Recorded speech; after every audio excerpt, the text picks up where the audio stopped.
This video is the cytoskeleton actin.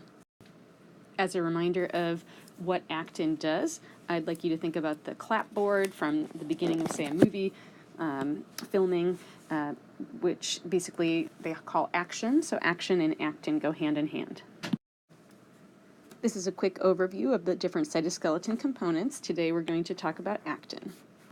And just as a quick reminder, so actin has to do with the motility and shape of the cell itself. In other words, the cellular movement of the entire cell, whereas microtubules, one of their roles is to move items within the cell, whereas actin is used to move the cell itself. To hit a couple of the high points for actin, so in the figures in your book, it is shown as red, and so you can see it outlines the edge of the cell in this intestinal epithelial cell. It was also found in high concentrations in these little extensions from those cells. And basically what that means, and you can use this as a visual, is that actin is defining the shape of the cell. It's actually holding it up. It's its architectural integrity, and it also defines and maintains these little extensions here. And this is much like the frame of a tent. So the actin would be the frame, and so the tent is, say, the tent fabric is, say, the plasma membrane. And so without a frame, it just all collapses in on itself. And so the actin, part of the cytoskeleton, holds together this in 3 dimensions. Additionally, this cytoskeleton component, the actin, allows the cell to move back and forth. And so basically think about the role of actin as being able to tie into little motors. So not only does it hold up the cell shape, but it also can help the cell to move. And so the motors, we'll talk about later what those are, but if you think about a tent that was attached to motors and then could kind of move around, that's essentially the role of actin. Also, I want to emphasize that the actin is incredibly important for animal cells because they do not have another source of cell rigidity. In other words, they don't have a cell wall. One fun fact is that about 5% of the total protein inside a cell is actin. Half of this total actin in the cell is in the monomer form, and about half of it is in its filament form, which is a polymer. This is figure 17-28, and this shows how actin allows animal cells to adopt a variety of shapes and functions. And so remember, this is animal cells which do not have a cell wall. So we're going to go through each of these. So in the first panel here, you can check out an intestinal epithelial cell. So that's this whole rectangle plus these little extensions. The extensions are microvilli, and they're on the apical surface of the intestinal cell. Microvilli are permanent structures that are a part of the core shape of the intestinal epithelial cell. One of the important roles for these microvilli is that they vastly increase surface area for these cells. And basically this is the gut lumen out here, which means that there's greater surface area for nutrients to be able to enter into these cells.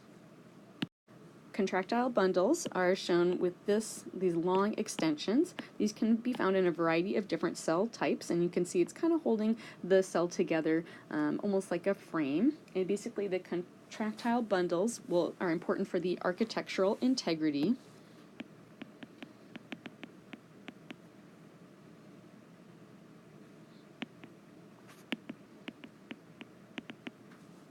They're also used for adherence, meaning that the cell could stick to other surfaces or to other cells. And finally for motility, which means moving the entire cell. Next we can see a cell which is crawling, and so this whole cell here has some funny little extensions. You can see the actin highlighted in red, and so there's lots of actin along this region and also in these little extensions. These look a lot like microvilli, however they are filopodia. So filopodia specifically are on crawling cells, and they're on what's called the leading edge. The leading edge is the direction of which the cell is moving, which goes this way. So the difference between the filopodia and the microvilli, so the microvilli are permanent structures, however these filopodia are temporary, and they're going to kind of move forward and retract as the cell is moving. The filopodia are also highly dynamic, so they're constantly being remodeled, whereas microvilli are permanent structures, so there's no remodeling taking place.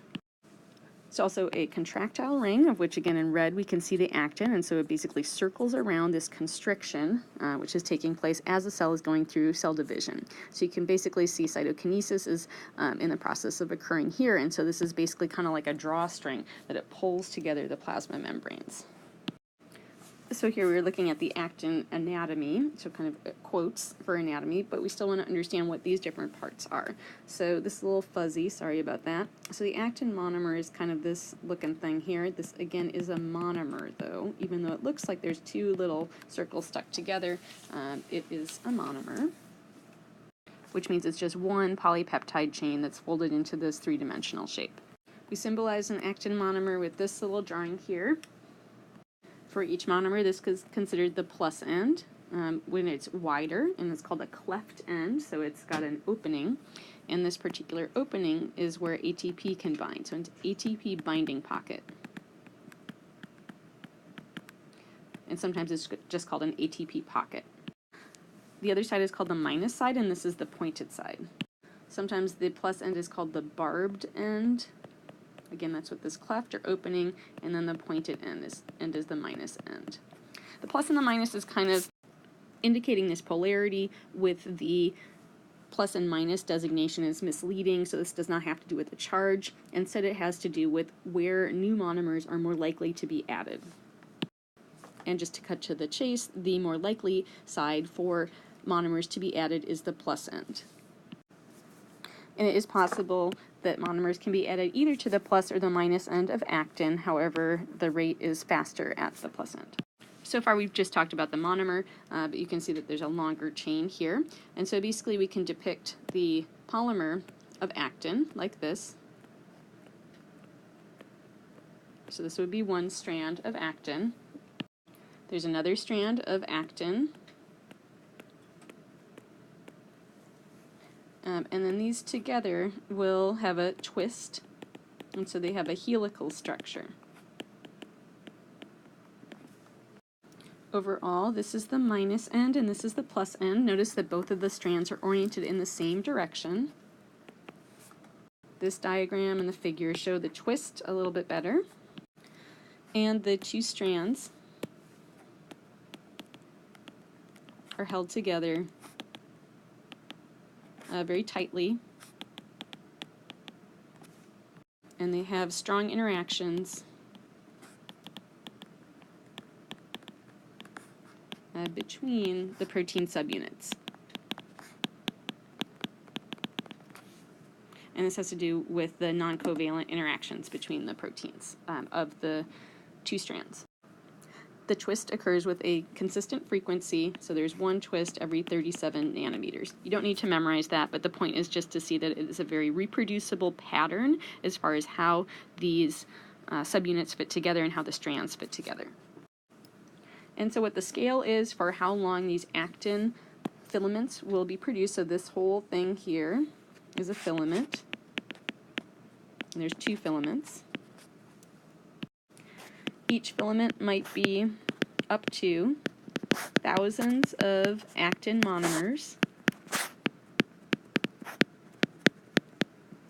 They can also be a lot shorter. As we'll see, they can be used in a variety of different ways, but they can be very long, and they can actually extend micrometers in length. And so that's basically, that can be the length of some of these microvilli or filopodia. It can be large stretches across the width of the cell.